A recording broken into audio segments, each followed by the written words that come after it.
I was born and raised in a Muslim family. My parents are very devout Muslims.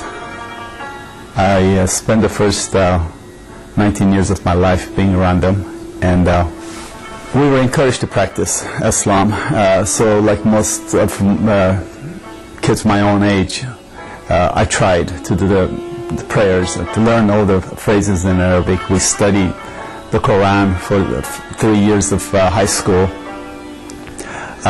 We were taught to revere God, Allah, and we grew up believing that there was only one God, and He is the Creator. You get to heaven by your good deeds. However, you don't know how much good deeds you have to do to get there. You're constantly questioning what's going to happen when you get to the other side. But as a young man, I wasn't so much concerned about heaven and hell at the time, because young people don't think about dying very much. However, you do think about this God who we're raised to feel that if you're happy, He will sure find you and make you unhappy. So you have to live in such a way not to provoke Him to anger. So you live in a constant fear of don't laugh too much, because He will make sure that He will stabilize you. And if you're sad, He'll make you happy. But mostly it's sadness that covers that part of my life that I remember. That being sad was a good thing. It's being happy that you started to question whether God was going to get you or not. Although it's unusual for a Muslim to pray directly to God, I would ask Him every night to make me angrier, and that helped me not to ever smile or laugh. Muslim families are very close-knit. Leaving your family is not an easy thing to do. So when I had to leave my family to go to school, that period of my life became the hardest time of my life. Education brings honor. The higher your education, the more honorable you are. And that's why majority of Muslim families have their kids in college, or they're insisting that they'll go to college. You have to have a degree pasted on the wall somewhere. I wanted to become an engineer. So when I left my parents, I went to college, and I wasn't doing well. My grades were very bad. As hard as I studied, I could not live up to the standard that the culture had made for me. Not my parents, but the culture. My poor parents really didn't care as long as I was happy, but I had put that upon myself. And the first 2 years being away from them was very, very hard time, to the point that because we come from shame-based culture, anything that creates shame needs to be removed so the honor can be restored. That's why you see parents killing their own children who have done something wrong, because they brought dishonor on the family, so now they have to restore it by removing that which has created the dishonor. I was creating a dishonor for my family with my bad grades, and I hated myself, and I wanted to kill myself. I came to the point of the thought of dying was the most soothing thought I had. Very depressed and suicidal. I was too chicken to put a gun to my head or do something crazy, but if someone was to do that for me, I would have been very happy. Right around this time, I ran into a group of people who were very much different than everyone else I had met up to that point of my life. There are two things I always wanted: peace and joy.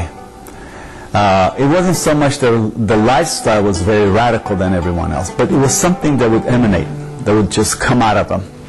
And when I asked them, when I approached them, why is it that you're different than the rest of the people that I know? They said, it's because we've decided to follow Jesus Christ. Well, that was a very offensive answer to me, because as a Muslim, how can a second-class prophet give you that peace of joy when my last religion and Allah and the Quran and Muhammad cannot give me that peace? So I began to argue with them. But they never argued back with me. What they did instead, they loved me. They didn't know much about my background, so they allowed me to hang around with them. And I remember, as long as I was with them, I could feel the peace that was among them. But I would go home crying. This went on for a while, and until one of them invited me to their house one night for dinner.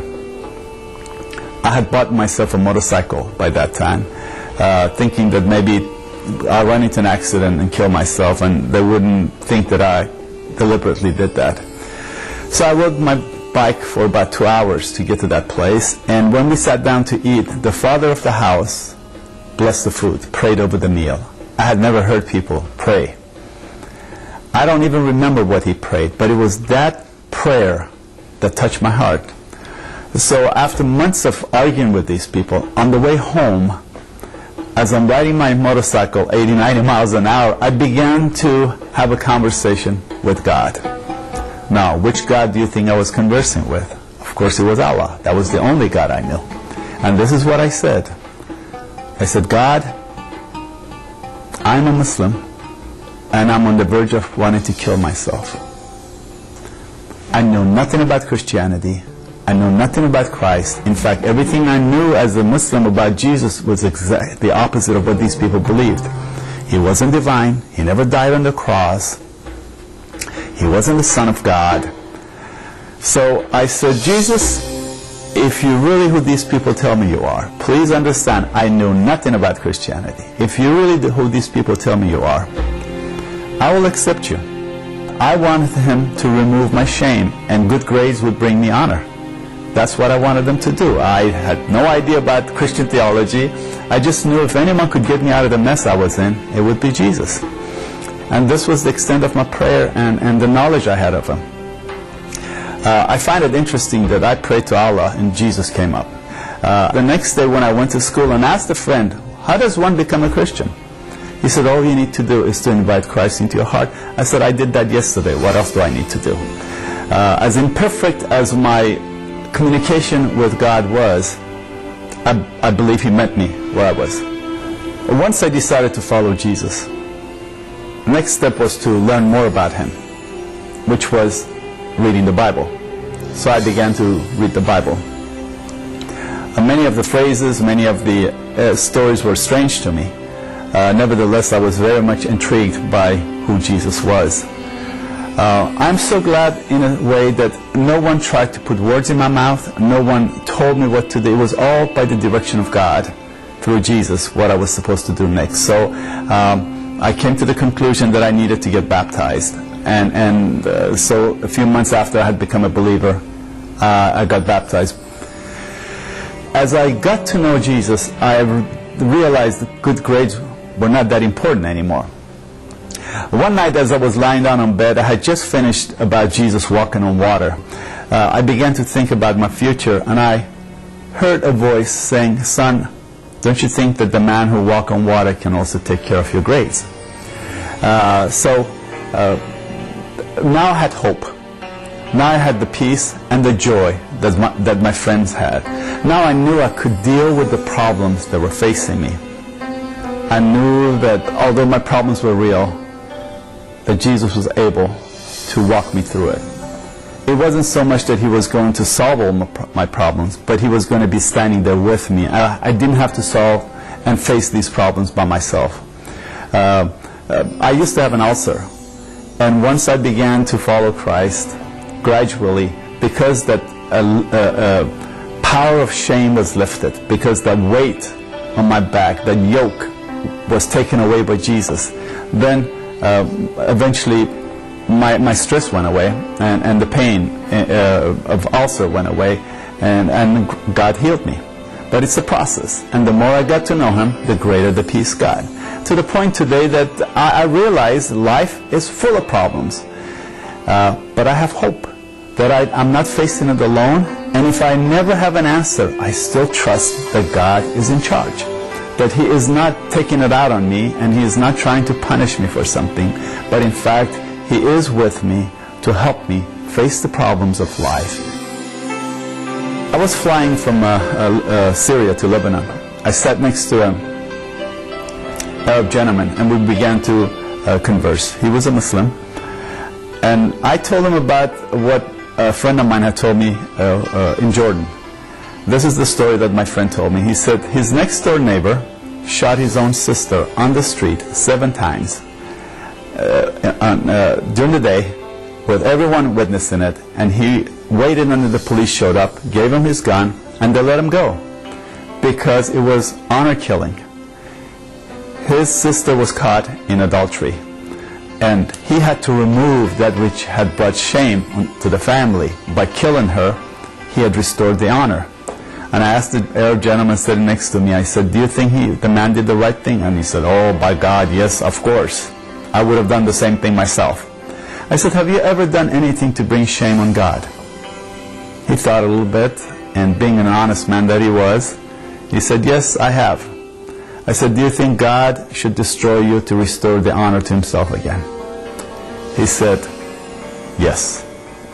If it wasn't because of his mercy, yes, he should. I said, is it possible for him to put your shame on someone else and destroy him to bring his honor back? He thought a little bit. He said, it's a possibility. I said, what if he did that with Jesus on the cross? That was just a question. I did not expect an answer from him.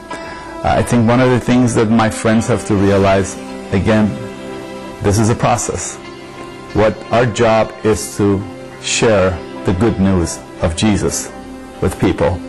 It is God's job to take that seed and cause it to germinate in their lives. I think my suggestion to my Muslim friends, the same thing. Give Jesus a chance. I would like you to ask yourself, who's going to remove the shame that I'm dealing with in my life? Jesus died on the cross so he can remove you from the place of shame to a position of honor, so that you can have the honor that God would like you to have with him.